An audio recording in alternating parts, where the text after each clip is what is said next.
proceso de normalización y obediencia de las personas. Ok, ¿qué es el proceso de normalización? Es lo que la gente espera que haga la sociedad o las personas o su círculo social en un contexto cotidiano. Esto es importante porque afecta directamente nuestro comportamiento y lo que esperamos de otros y lo que creemos que entra en un contexto que es normal. A esto se le llama norma social. Ahora, esto se divide en dos partes: normas explícitas y normas implícitas.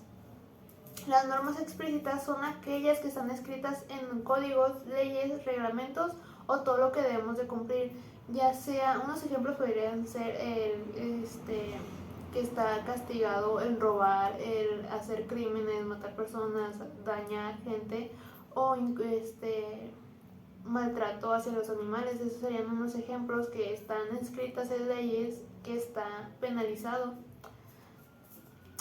Ahora, ¿qué son las normas implícitas? Suelen pasar desapercibidas al no estar escritas, y es el comportamiento que se espera de los demás y la gente no es consciente de ellas. Ya sería como el tratar bien a las personas, que sea recíproco, el no tirar basura en la calle y el tener una higiene personal. Bueno, ahora hablaremos del concepto de normalidad. ¿Qué es la normalidad? Para entender este concepto debemos entender que la persona normal es aquella que cumple con las normas implícitas que están puestas en la sociedad en la que vive. Y esta es la aspiración que llega a tener la mayoría de la gente. Ahora, algo que va muy de la mano con esto es el orden social. ¿Qué es el orden social? Es la organización y estructura de los individuos para mantener el orden en una sociedad, comunidad, con el uso de normas, valores, instituciones y jerarquías. Un ejemplo muy radical de cómo podría aplicar esto en una sociedad es en Shingeki no Kyojin, en la cuarta temporada.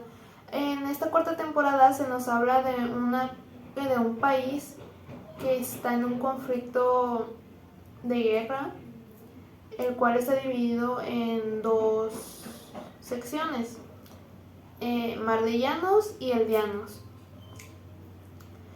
En pocas palabras, para dar un contexto, los Eldianos son la raza que no debería de existir a creencia de los mardillanos. Y debido a este conflicto, los mardillanos los mantienen en un control para que estos no se rebelen y no les causen problemas a los mardillanos. También los hacen para mantener un control, los mantienen marcados, llevan todos un brazalete para saber que son eldianos, y si no se les lleva, se les castiga de maneras muy radicales.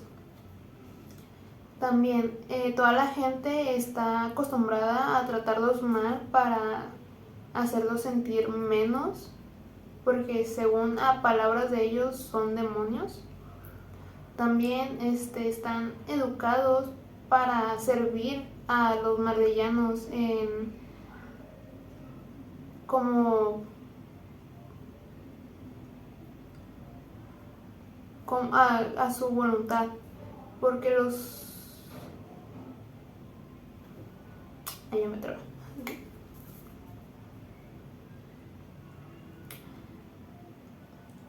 Un ejemplo muy claro de cómo esto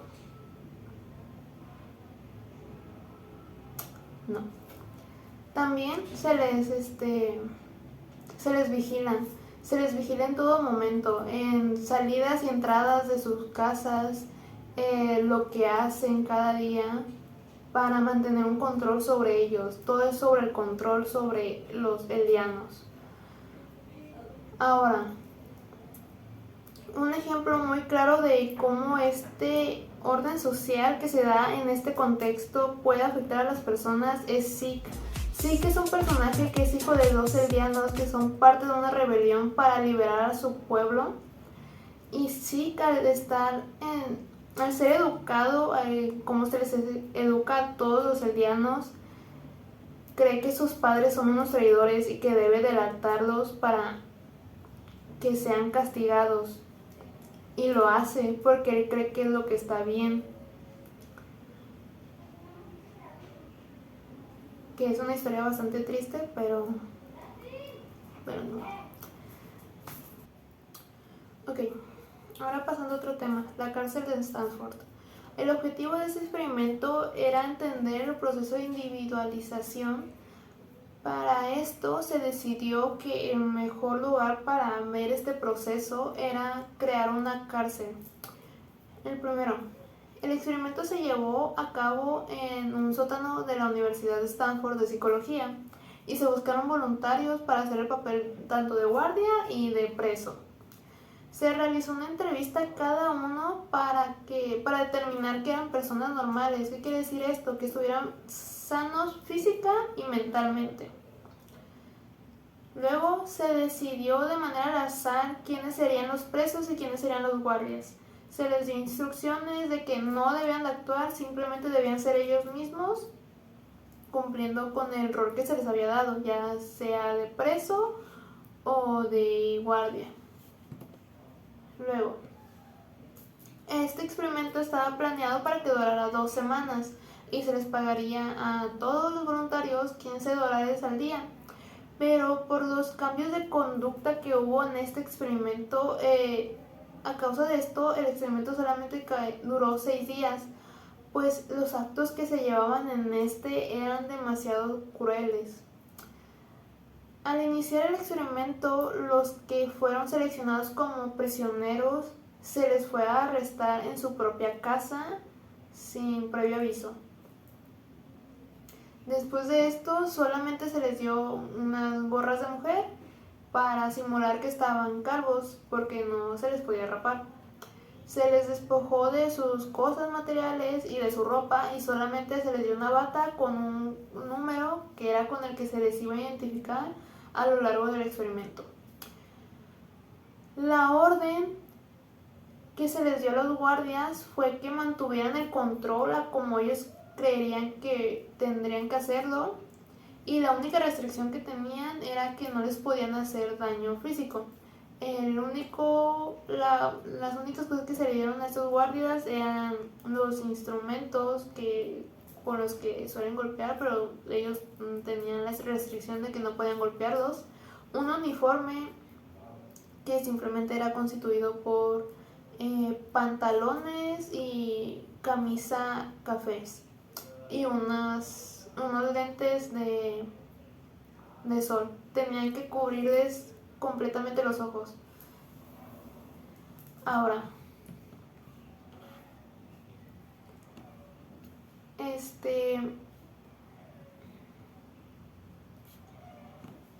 se les dio la completa libertad de hacer lo que quisieran a los guardias, el cómo iban a llevar a cabo castigos o el cómo los iban a tratar a los prisioneros. El primer día pasó con normalidad. Ninguno de los dos bandos hizo mucho al principio. Ya hasta el segundo día empezaron los castigos, despertando a los presos con ruidos molestos o golpeando las celdas. Ahora, los propios guardias crearon celdas para los presos, ya sean para castigos o para los que se portaban bien. Y los prisioneros realmente nunca se llegaron a llamar por su nombre. Siempre era por el número que tenían en su tarjeta. Y el 90% de sus conversaciones eran sobre cómo escapar de ese lugar, aunque ellos podían detener el experimento en el momento que quisieran y salir de ahí, y la comida, el cómo conseguir más comida.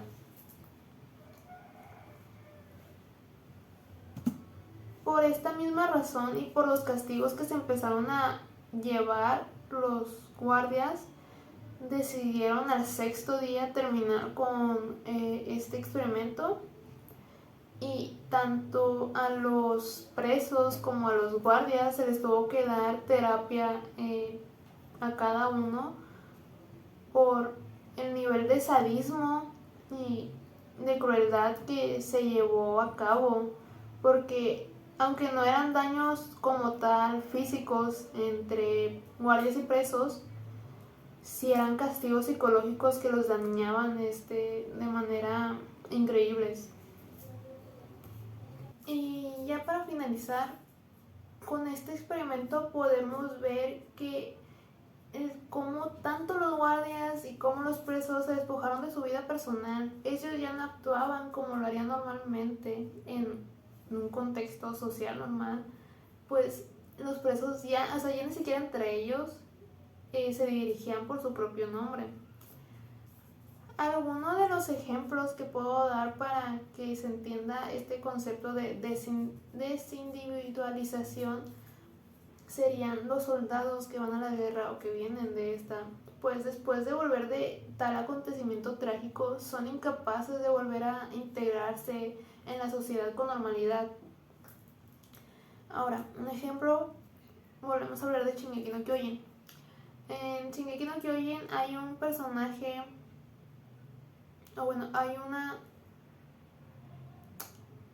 escena donde se muestran a las personas que estuvieron en la primera fila de combate en la guerra que acaban de volver, y se muestran a estos personajes y son personas aterradas que con el mínimo grito o ruido fuerte que escuchan se aterran y caen al piso llorando y suplicando que no mueran. Y al cómo se refieren a ellos como escorias o raros o personas que simplemente que ya no están bien mentalmente, porque son personas que vienen de un contexto en el que tuvieron que hacer atrocidades para poder sobrevivir, en el que ya no vivieron por un buen rato en una sociedad, y el pasar de este contexto a la sociedad normal es un cambio en el que no se pueden adaptar. Y en esta escena, por lo menos, a todos ellos se les lleva a un hospital psiquiátrico para que ahí pasen el resto de su vida. Y bueno, con esto cierro y gracias por ver este video.